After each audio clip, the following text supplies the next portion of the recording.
foi um apanhado bem rápido daquilo que está sendo colocado como causas. Para vocês, sei que é muito rápido essa condição, mas a proposta é deixar, isso vai ficar na internet também, que as pessoas possam acompanhar. E há colegas que estão acompanhando a reunião pela internet. Isso é muito importante porque é uma proteção a nós. Nós somos muito tentados a procurarmos tratamentos fora. E há pessoas que nos tentam e nos atentam para fazermos tratamento fora. Será que é tratamento mesmo para nós ou é tratamento para o bolso deles? Essa é uma pergunta importante. Tá bem?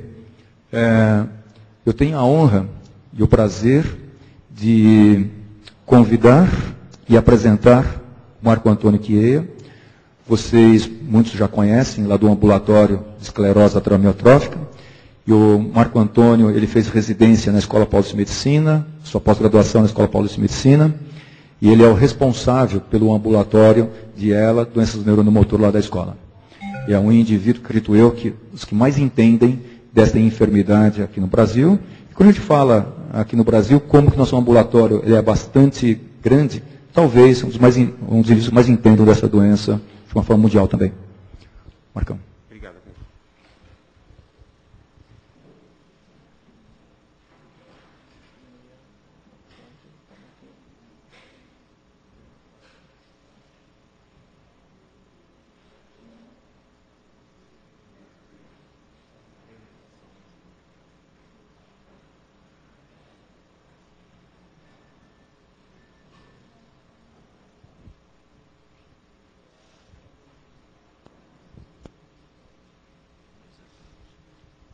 Bom dia a todos. Bom dia.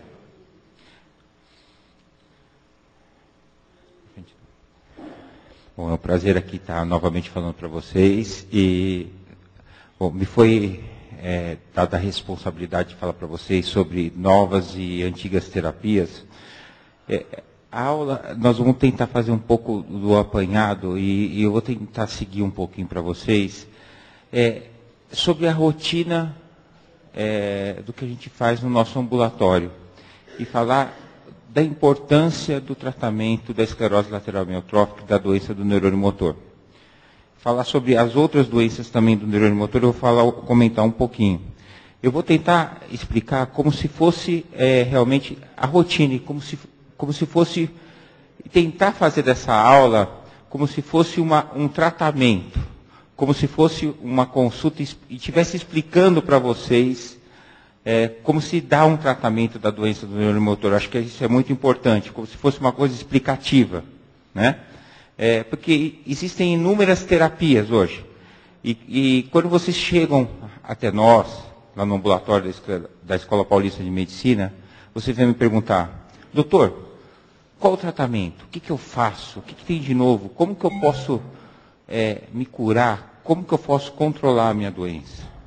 E muitas vezes eu explico para vocês, olha, não tem um tratamento efetivo, mas o que eu posso fazer? Essa doença está me agredindo. Eu explico para vocês, existem algumas formas da gente tratar a tua doença, né? Então, tudo a gente considera um tratamento. Então, essa aula visa isso, visa orientar vocês como nos tratarmos de uma forma geral, né? Primeiramente, para frente aqui? Primeiramente, a gente tem que levar em conta que a esclerose lateral amiotrófica é uma doença que causa um impacto muito grande quando a gente tem um diagnóstico, né? Esse é um trabalho comparativo perante as outras doenças e mostra que o impacto psicológico é grande. A primeira notícia, e o Dr. Google é muito responsável por isso, causa um impacto psicológico grande. E o desespero é a primeira coisa que toma impacto, né? Causa na gente. O desespero é muito grande para a gente procurar um tratamento. E os cientistas, há muito tempo, vêm tentando descobrir uma forma de tratar. Mas como descobrir uma forma de tratar se a gente não sabe a causa? Como testar um tratamento se a gente não sabe a causa ideal? Primeiro, a gente tem que partir de um ponto. E o ponto inicial foi descobrir um rato, o modelo de um rato, que tentasse delinear a forma mais semelhante possível da doença e, a partir desse rato, testar as drogas. E a forma mais comum da doença era um rato que tivesse a forma familiar mais prevalente. E esse é o rato SOD1, superóxido desmutase 1. E a partir disso, esse rato mutante SOD1, ele começou a ser testado com diversos tipos de terapia. O riluzol, a coenzima Q10, esse monte de drogas aqui, os fatores neurotróficos, e todas essas drogas passaram a ser testadas nesse rato. E a medicina evoluiu. Descobriram-se outras formas genéticas. A SOD1 passou a ser a forma mais comum, mas a gente sabe que existem outras formas genéticas também. Então, os paradigmas começaram a existir. Será que essa é a forma correta de se tratar? Será que nós estamos testando as drogas na forma certa? Como a doutora Cari referiu, começou a se descobrir que a mutação da TDP43 é uma mutação prevalente, que tem uma demência associada e exprime uma característica de uma forma familiar. E tem íntima relação com alguns casos de esclerose lateral amiotrófica. E desde 2006, quando se descreveu essa mutação, uma cientista suíça, a Juliane Epps, a doutora Maima Newman descreveu, começou uma ampla discussão que será que o modelo SOD1 é um modelo ideal para a gente testar todo tipo de drogas? Então, as drogas começaram a ser questionadas e toda a comunidade falou, será que as drogas estão sendo testadas no modelo certo? Né? E o modelo ideal passou a ser questionado. A terapia passou a ser questionada. Né? Porque os resultados mutantes começaram a ser questionados. E essas drogas prévias passaram a ser meio invalidadas em fase 1. E o resultado realmente só seria bom se fosse humanos. Né? O testado mesmo em humanos. E, para você fazer, para a gente iniciar um trabalho em humanos, é um trabalho que depende de uma liberação de órgãos de controle, como o FDA, e a partir daí é uma coisa que demora um pouco mais. Por isso que as terapias hoje demoram bastante. Né? As terapias demoram tempo, e demoram tempo para serem desenvolvidas. O tempo de desenvolver uma terapia, até a evolução dessa terapia, até a liberação dessa terapia, normalmente é um período de 5 anos para mais. Né? Ela tem que passar primeiro por uma fase de aprovação em humanos, até a liberação de uma fase 3, para provar que ela é eficaz, e liberação dos comitês de ética, de órgãos de controle, e tudo isso demora muito. Essa complicação para desenvolvimento do modelo ideal é uma coisa que a gente não sabe ainda se vai existir. E aí surgem novas publicações, por exemplo, uma publicação desse hexanucleotídeo do cromossomo 9, que é uma publicação recente, que é a forma mais prevalente de mutação da esclerose lateral amiotrófica do ano passado. Quer dizer, que já mudou novamente o modelo. Será que esse modelo vai ser um modelo familiar mais o ideal para a gente testar as novas aplicações de esclerose lateral amiotrófica? E será que parou por aqui? Até o final do ano não vai parar. A gente vai descobrir coisa nova. Para a gente descobrir a causa nova. Para descobrir um modelo causal da doença. Então, nós estamos caminhando, a ciência está caminhando. Porque aí nós talvez descobriremos o modelo certo para aplicar uma droga certa. Né? E esse modelo, isso a gente está falando da forma familiar. Porque os modelos são aplicados na forma familiar, que não é a forma mais comum. Mas existem casos esporádicos, não relacionados com a forma familiar, que também estão relacionados com essa alteração. Bom, vamos falar um pouquinho, e essas alterações, vamos falar um pouquinho sobre como se faz um tratamento de uma forma globalizada. Primeiro vou falar um pouquinho sobre o tratamento sintomático.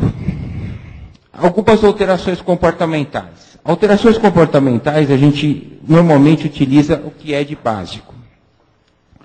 Alterações comportamentais, depressão e ansiedade, por exemplo, 30% a 50% das pessoas desenvolvem.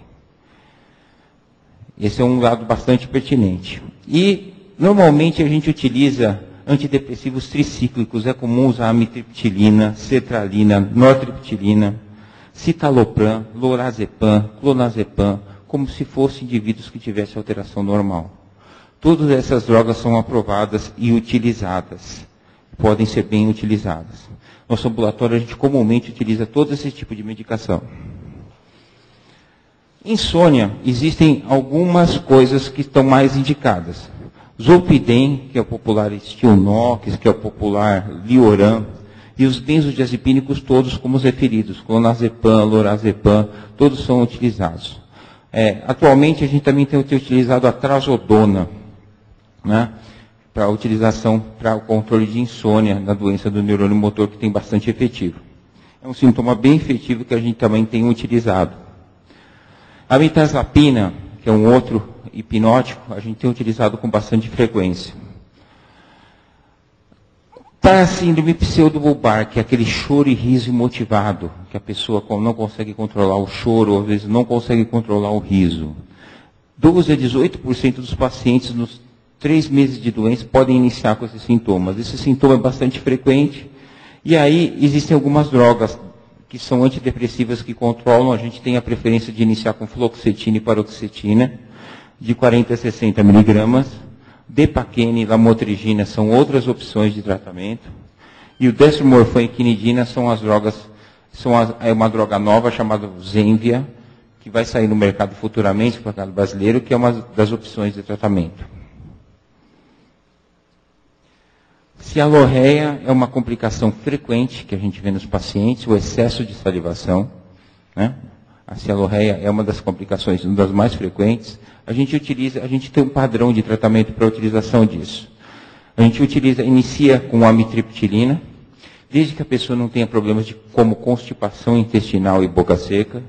E a gente passa para a utilização de anticolinérgicos, como o PET de escopolamina, a propantelina formulada ou gel e o colírio de atropina com as gotinhas na boca. Fadiga. Fadiga é um sintoma que às vezes é o primeiro da que a pessoa sente. Muitas vezes é a primeira causa do sintoma. A pessoa se sente fadigada. E existe um trial, a gente tenta um condicionamento físico com exercício de fisioterapia motora, com alongamento, a aplicação de hidroterapia, às vezes melhora. E existe uma droga atualmente que foi testada, liberada, que é a modafinila, para o tratamento da fadiga. Mas essa droga atualmente foi liberada como trial, mas atualmente ela está embargada pela Anvisa para o tratamento, porque é uma droga que foi embargada pela Anvisa, provavelmente por questões, eu acho que tem a ver muito com o lobby de laboratórios. O modafinil aqui é esse trabalho em que ela foi tratada e teve um efeito positivo no tratamento da fadiga. Eu tenho alguma experiência de utilização da modafinila no tratamento da fadiga, numa dose baixa, com alguns resultados positivos. A toxina botulínica é uma alternativa no caso da cialorreia, principalmente nas fases iniciais, em que a gente não tem como controlar com as outras drogas. O uso da toxina botulínica em glândula salivar e submandibular tem um controle muito efetivo. A cãibra é um sintoma frequente, um sintoma desagradável, e a gente usa quinino, baclofeno e carbamazepina como as principais alternativas terapêuticas. Essas medicações, não tendo um efeito colateral, elas costumam ser bastante efetivas. Tanto isso como a espasticidade, que é aquele excesso de ativação do primeiro neurônio central, a hiperreflexia, elas costumam dar bastante efeito. A espasticidade e o equilíbrio também podem ser melhoradas bastante pelo uso da fisioterapia motora e o alongamento. É uma alternativa terapêutica bastante eficaz. Às vezes elas têm que ser, o tratamento é coadjuvante, droga e fisioterapia motora. Aqui é um quadrinho mostrando a evidência desses tratamentos com o uso das drogas. Todos são baseados em nível de evidência. Isso aí quer dizer o quê? Existem trabalhos provando que eles funcionam. Tá? Dor. Como a gente trata a dor na doença do neurônio motor? A gente tem a tendência a utilizar uma escala de progressão. Então, começa com analgésico simples, né? Analgésico normal, paracetamol, dipirona. Tem a tendência a aumentar para anti-inflamatório não esteroidal, né? Principalmente Recoxib, tipo Celebra, etc. E tem a tendência até a utilizar opioides em alguns casos mais acentuados. Né? A gente sabe que a dor é uma dor referida por ativação talâmica, né? Que acontece em alguns casos. A gente sabe que a doença do neurônio motor é uma dita doença do neurônio motor, porque afeta a motricidade, mas estudos recentes já provaram que existem alterações não só motoras na doença do neurônio motor, existe um comprometimento de outros sítios, e pelo caráter posicional e pelo caráter lesional que pode provocar que a postura do neurônio motor provoca, você pode vir a deflagrar dor, tipo óssea, tipo articular, e isso provoca muita dor. Então, muitas vezes a gente precisa associar. Dor não é um sentimento para a gente sofrer, para a gente passar. E a gente tem a conduta de tratar com analgésicos quando for necessário.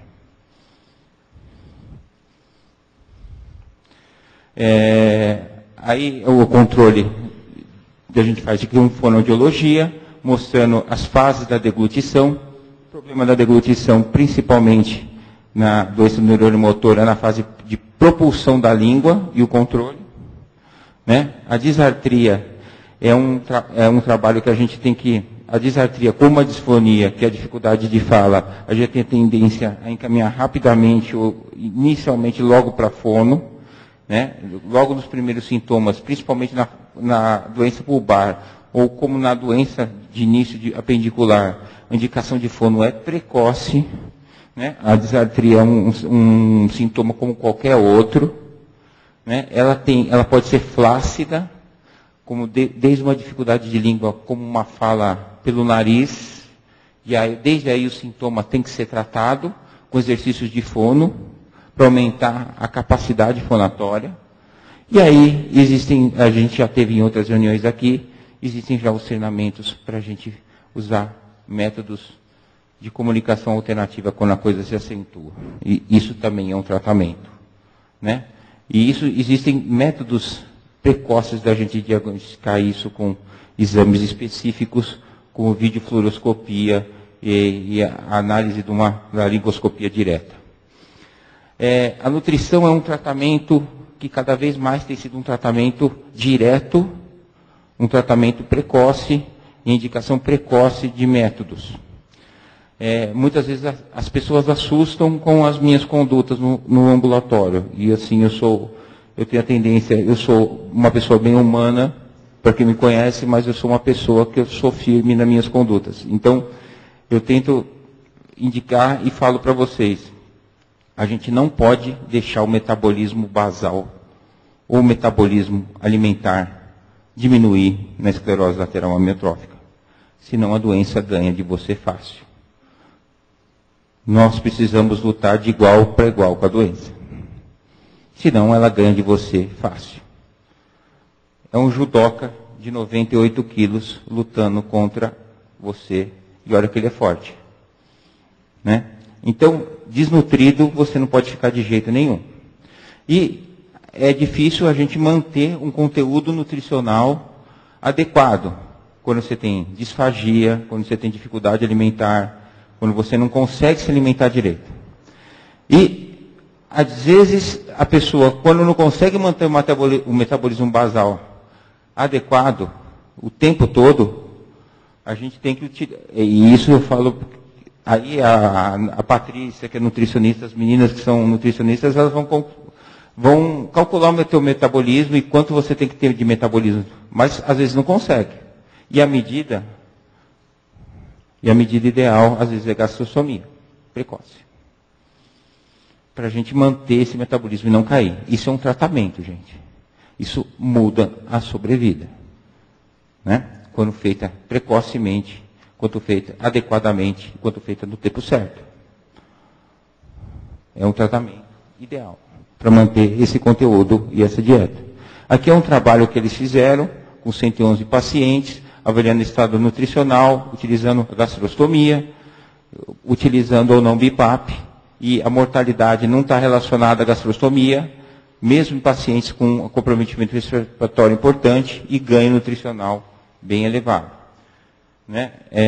A fisioterapia motora, eu não preciso falar para vocês pelo aumento da capacidade de vida, melhor desempenho motor, e a útese das vórtices são necessárias. Existem adaptações para a fisioterapia motora. Esse aqui é um slide da Academia Americana de Neurologia, do Rosenfeld, na Califórnia. Olha só os aparelhos que eles usam, uma realidade pouco diferente da gente, né? Tem umas cadeiras mirabolantes, aqui é um estimulador craniano. Existem articulações de voz, a mudança de pacientes. Na fisioterapia é importante a gente sempre aferir como a nutrição é importante. A respiração é outra coisa que a gente não pode deixar cair nunca. A aferência, o ar, o metabolismo neuronal, o metabolismo neuromotor é essencialmente aeróbico. A capacidade vital não pode cair. Se cair a capacidade vital e o volume estiver mudando, você vai consumir mais energia. Consumindo mais energia, o teu neurônio vai sofrer mais. Então, a ida na fisioterapia respiratória é tratamento também. O uso do BIPAP é tratamento. Tudo é tratamento. Então, não é novo, é um tratamento antigo. Usar o BIPAP como tem que ser usado. Se você tem dor de cabeça de manhã, você está respirando mal. Se você tem fadiga de manhã, você está respirando mal. Então, você tem que usar o BIPAP. Então, tudo isso é um tratamento. Existem capacidades vitais e fluxos que têm que ser mantidos, respiratórios. Existem volumes, a capacidade restritiva, ela tem que ser mantida. E quando tem essa alteração de fluxo, já é mandatório do uso do BIPAP. A gente mede isso frequentemente. A gente tem 2 ambulatórios de fisioterapia respiratória justamente para não deixar isso cair. Tá? E o que vocês conhecem, o BIPAP que vocês conhecem é esse, é o Synchrony, né? Que a gente utiliza normalmente com queda de 50% da capacidade vital. A gente está mudando essa realidade e passando isso para uma capacidade vital um pouco afetada, já tentando introduzir esse BIPAP. Né? E isso mostra um trabalho, esse é um trabalho feito na Europa, já mostrando que a alteração da capacidade cognitiva e de vida com o uso do BIPAP, esse é um trabalho internacional já consagrado, né, mudando com o uso do BIPAP. A função do BIPAP é aumento da musculatura intercostal, aumento do ganho da musculatura intercostal, aumento do ganho do trabalho dos músculos intercostais e aumento da capacidade vital do paciente. O Coffee Assist, algum de vocês já deve conhecer, aquela dificuldade de tosse que você tem, ele vai suprir isso. É um trabalho suplementar ao BIPAP. Você joga um ar, e ao mesmo tempo que você joga um ar para expandir o pulmão, você faz um fluxo contrário para retirar a secreção pulmonar. Além de não pegar a pneumonia, que é o risco maior de aspiração, você tem a capacidade de treinar seu diafragma para não perder a força diafragmática. Ele é mais efetivo que o BIPAP. Para treinamento e para limpar a secreção. Esse é um aparelho que a gente não tem disponível para retirada, mas é uma coisa que a gente consegue, em alguns casos, quem tem convênio médico. E isso é uma realidade que a gente pensa e tem um futuro, tem a tentativa de dar para a maioria dos nossos pacientes. E esse, na verdade, é o sonho de consumo para todo mundo, chamado Trilogy, que é um respirador, como se é um aprimoramento do BIPAP, é um respirador a volume, que você tem um ganho fantástico na respiração. É como se você tivesse um BIPAP, só que esse BIPAP ele funciona a volume, é um volume que você calcula quanto o paciente tem que ganhar em cada inspiração, quanto você tem que expirar, ele corrige se você respirou errado, ele conserta o fluxo de ar, ele faz uma fisioterapia respiratória você dormindo, e, na verdade, é um robozinho. Né? E esse é uma das nossas futuras tentativas para poder ofertar para vocês. Bom, gente, então, tudo isso, né, que vocês vão... futuramente, agora a próxima parte, eu vou falar sobre só medicação, mas tudo isso que eu falei para vocês em um trabalho, olha essa setinha aqui para vocês. Sobrevida, diferença de sobrevida, 10 meses. Só com medidas terapêuticas, não dá para a gente quantificar estatisticamente, mas só de condutas não medicamentosas, estatística, diferença de estatística, 9,6 meses, 10 meses. Medidas multidisciplinares. Agora nós vamos falar